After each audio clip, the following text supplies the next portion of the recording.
The following is a special presentation of Tony Curry Radio.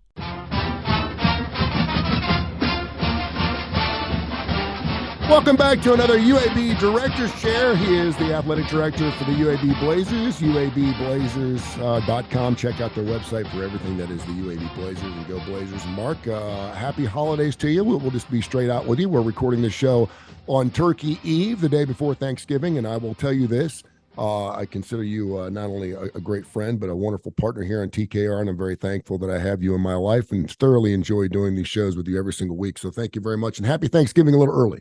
Yeah, same to you, man. It's going to be a great day. I'm looking forward to it. It's going to be fantastic. I hope you got big plans, and I hope you got all the time off you want this next week. Of course, a lot going on. UAB's final football game coming up this Saturday against North Texas. We'll talk about the season. Got an interesting question from Mitch in Nauvoo. Info at TonyCurryRadio.net. We might as well start right there. Info at TonyCurryRadio.net. And I did not let you hear about this email question before we started the show because it's at the bottom of my list here. But wanted to know, as an athletic director, what happens after the last game of the season? Do you meet with coaches? Do you have exit interviews? How do you discuss the season? What's considered a success? What's considered things you need to work on? And then how do you look forward? Yeah, and where did you say Mitch is from? Nauvoo. Where is Nauvoo? Nauvoo, I think it's down in southern Alabama. All right. Yeah. Well, thank you, Mitch, all the way from Nauvoo. I've never been to the metropolitan city, and but I need to visit. That's awesome. Nauvoo. Awesome. I've not heard of Nauvoo, but anyway, and this is every sport. We will meet with our coach right after the season is over. Talk about while it's fresh, right? How did you see the season? How did you feel like it went? Was it what you thought it was going to be? That's not usually a surprising discussion. We've been talking all year. It's not really a lengthy conversation on that topic. But then, how's your staff? How's recruiting? What's your plan? That kind of thing. What's the future look like? I'll tell, and then I give my feedback sort of point by point, but you basically talk about how did the season go? What do you think of the staff? Any changes there or not? Recruiting, and then scheduling. If it's a sport, now in football, because we have to schedule so far out, that's not really a topic. But in every other sport, we would, say, hey, do you need any help with scheduling? Are you going to try to schedule harder or easier next year based on the team you've got coming back, that sort of thing? I think there was a lot, obviously, that was in the air going into the season, not only, of course, with a brand new head coach, which I still think was one of the best hires in college football last season with Coach Trent Dilfer. And then, of course, going into the AAC. So there was a lot of, I say unknowns. There were a lot of unknowns going into the season. And then you bring up the fact that I think you mentioned on the show several weeks ago, would you have 11, 12, or 13 different freshmen actually starting on this football team, one of the youngest teams in college football. So listen, UAB hadn't had a losing record since they came back in 2017.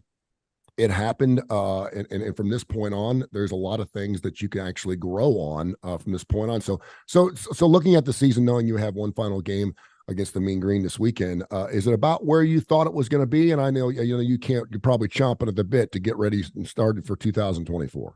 Yeah, I think all of us we were hoping to keep the bowl streak alive. I mean, that's the staff felt that way, fans felt that way, but somewhere around 500 is about where I thought we would be based on what I knew we had to play against. Which we've talked about before, we had to play on the road against 3 different conference champions, one of which is also the national champion.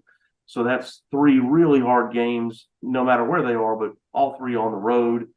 2 non-conference opponents from the Sun Belt that are really good, that I knew would be tough. I was hoping to get one of those, again, as was our team and staff. And so now we're about where I thought we'd be. And the game this week with North Texas, they are very similar to us. They have an offense that's ranked 9th in scoring nationally.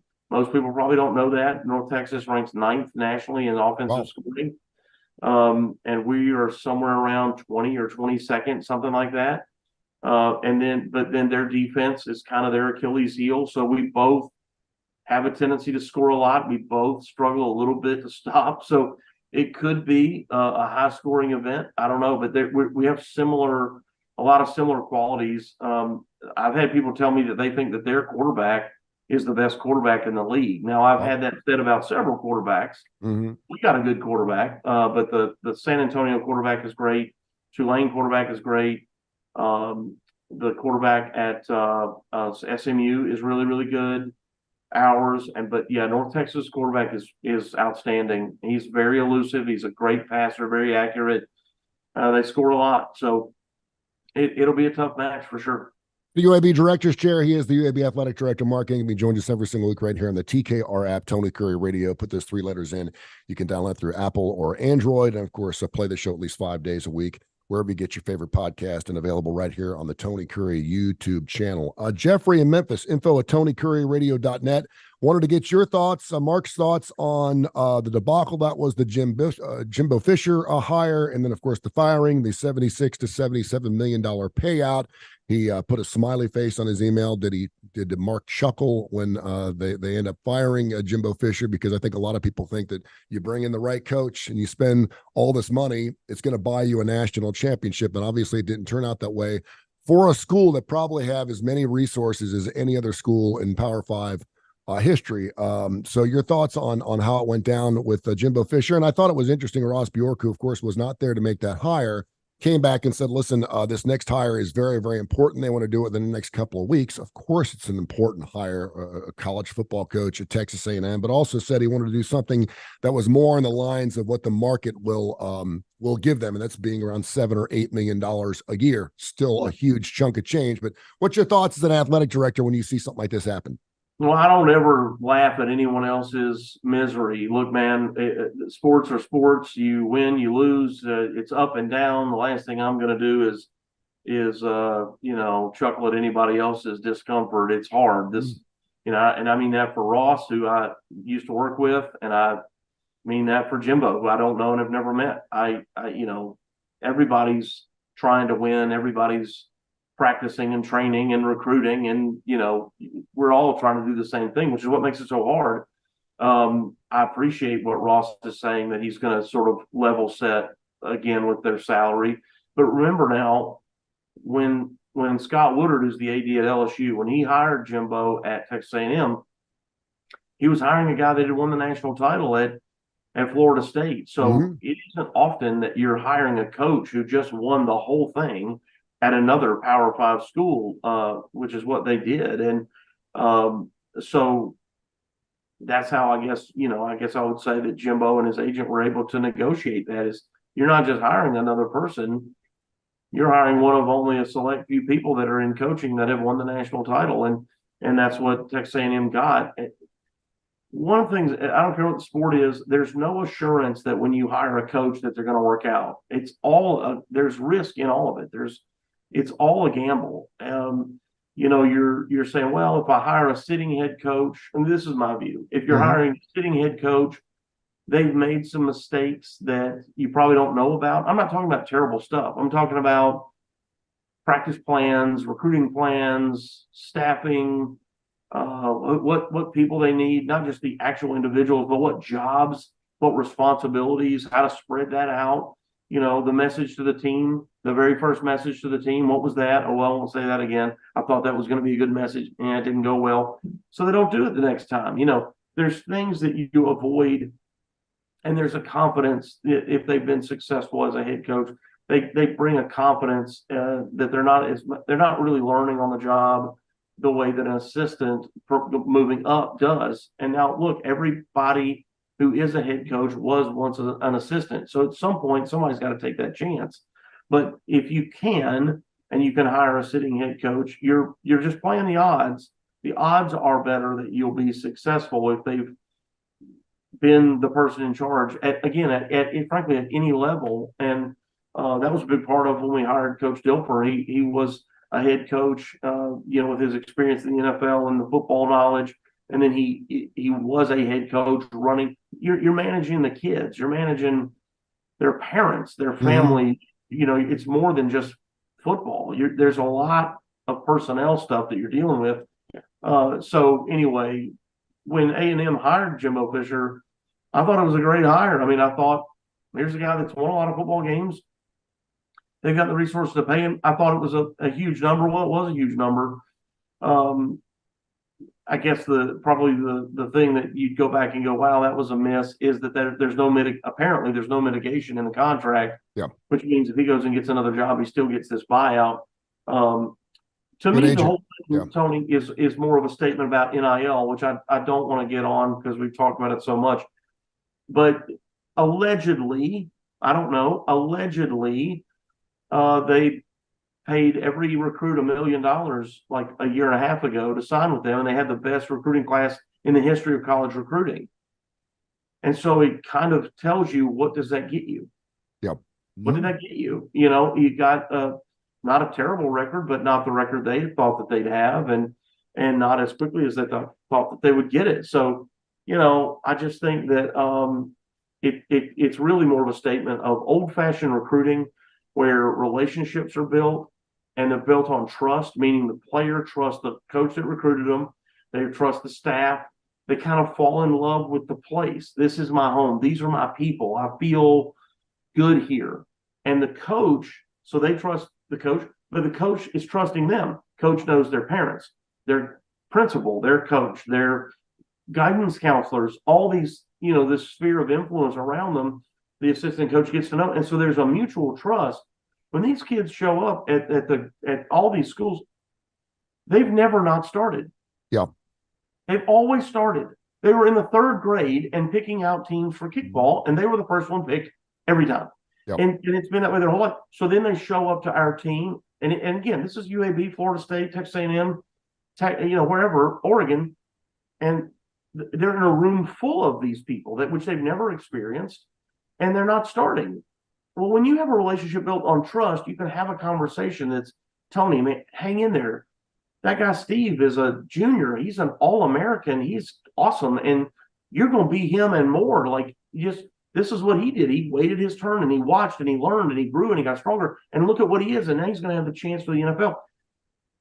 But when you have a relationship built on a transaction instead of trust, yeah, you can't. It doesn't work, and that's the flaw in paying people any amount of money for something they have not earned. And so that's where I think that this NIL collective business is really rearing its ugly head, amongst many other problems, but case in point right there. Yeah, kudos to Jimbo Fisher, and I know a lot of fans don't like it, and certainly an A&M fan is probably going to have a little bit of a spike in ticket prices, I would think, because someone's going to have to pay that price.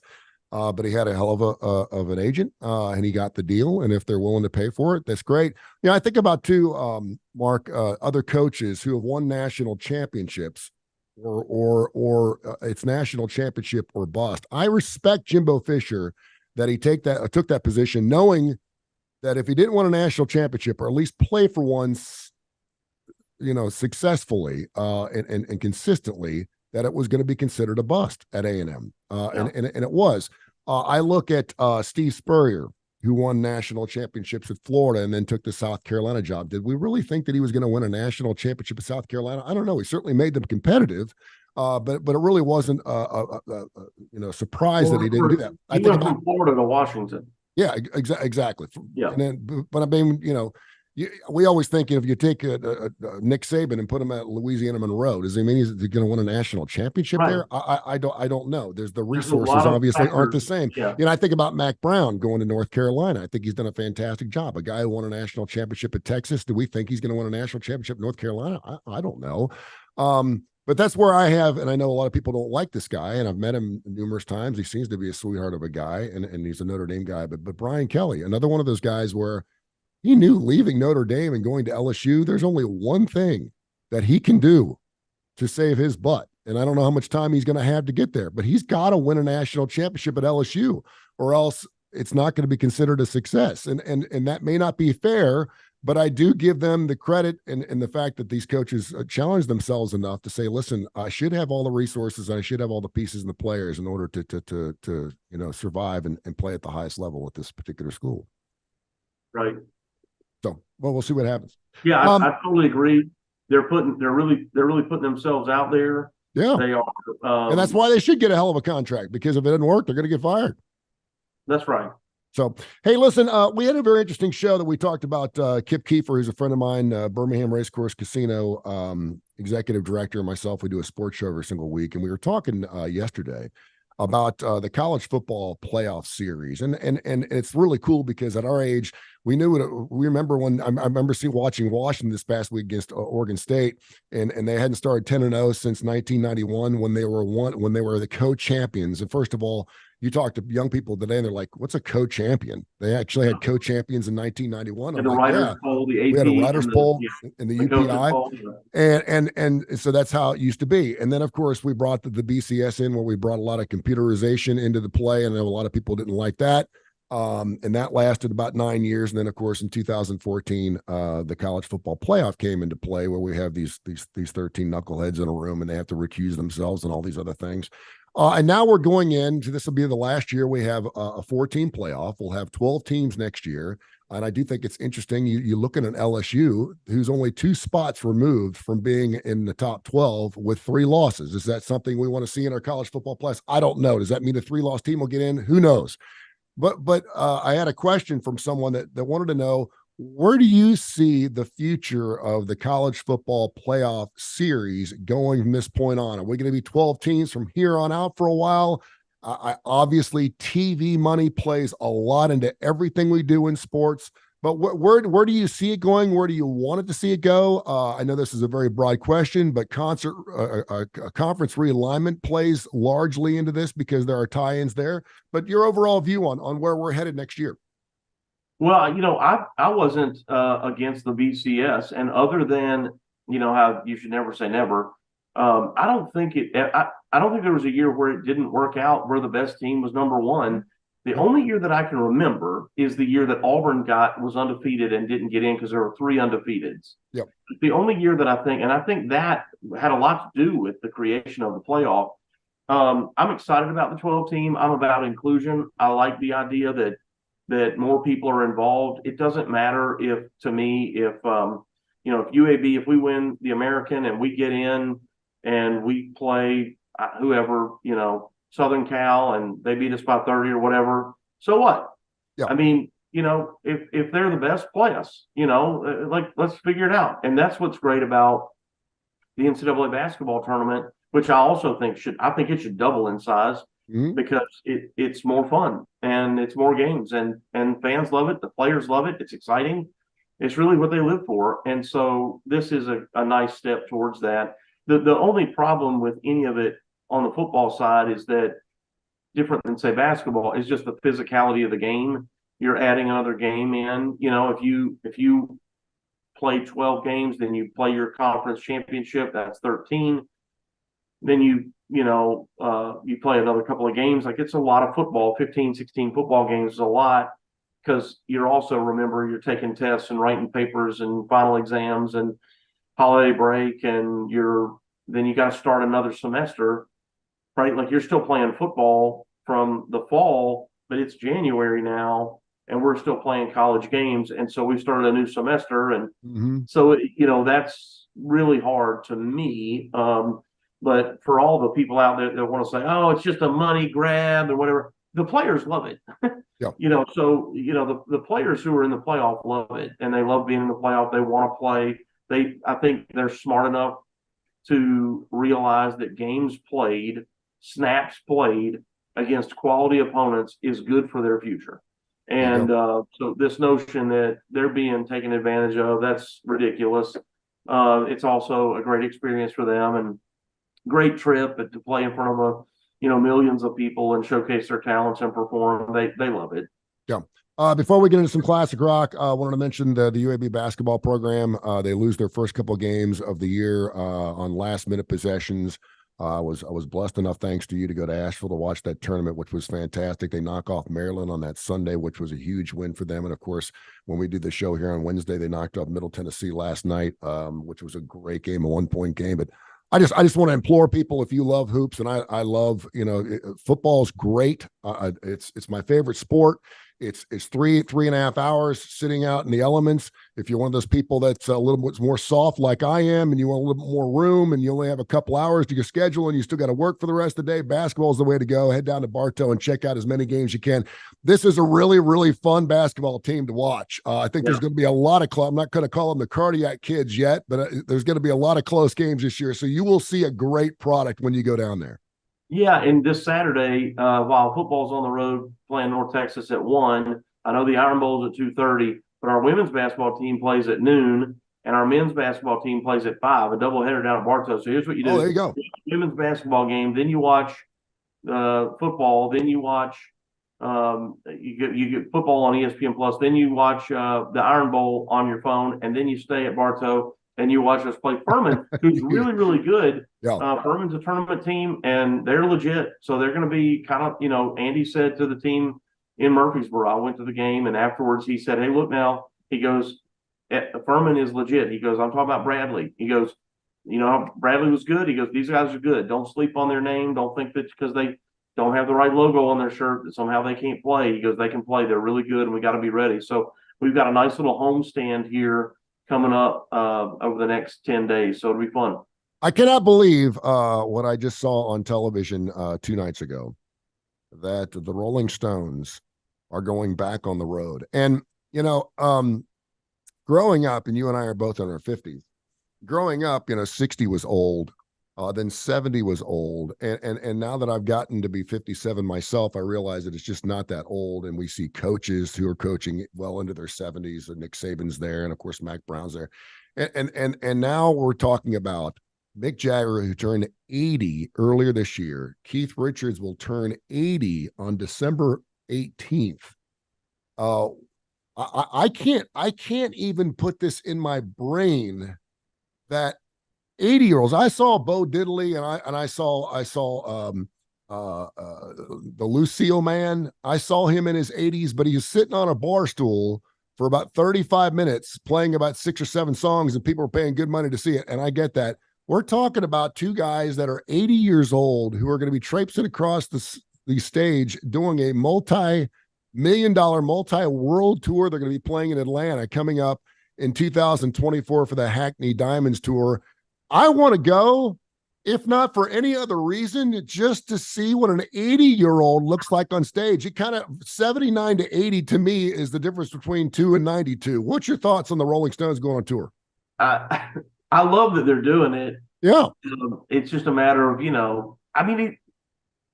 look, man, I'm a lot younger than them. I think travel's exhausting. I've always thought travel was exhausting. I can't imagine what it must be like for somebody that's got to go and be on. It's not just like I'm going to go sing or I'm going to play guitar, which they do effortlessly. No, they're performing. They are on. They are live. They are, energetic and moving around, and the lights and the heat and the whatever. And it's a late night, and then they shower up, back on the bus, on the jet, whatever, and off you go to the next city. And I think it sounds really hard, glamorous in some ways. Yes, financially, lucrative, but boy, I bet it's hard. So God bless them for being able to do it. I think it could be fun to see. I mean, it's the Rolling Stones, man. Yeah. It's hard to believe, too, because next year will mark their 62nd year. They started in 1962. They're 60. So we talk about the 50th anniversaries of Foreigner and Journey, and Rush is going to be celebrating its 50th anniversary. They've been doing it for 62 years. And for me, it's kind of a Kiss thing, man. As long as they want to keep performing for me, and I get a chance to go, I just want to go and say it. And listen, they may have to add some extra lights to it. They may have to have some background singers, some background players. Charlie Watts is now gone. But listen, it's still the Rolling Stones. To say you've actually seen that band play live, I think is certainly something that should be on a bucket list. Absolutely. Great stuff, man. I am thankful for the Rolling Stones, and I am thankful for Mark Ingram and the UAB sports program, and of course your athletics. Have yourself a wonderful holiday, and we'll catch up next week. All right, brother. Have a great day. You too. This has been a special presentation of Tony Curry Radio.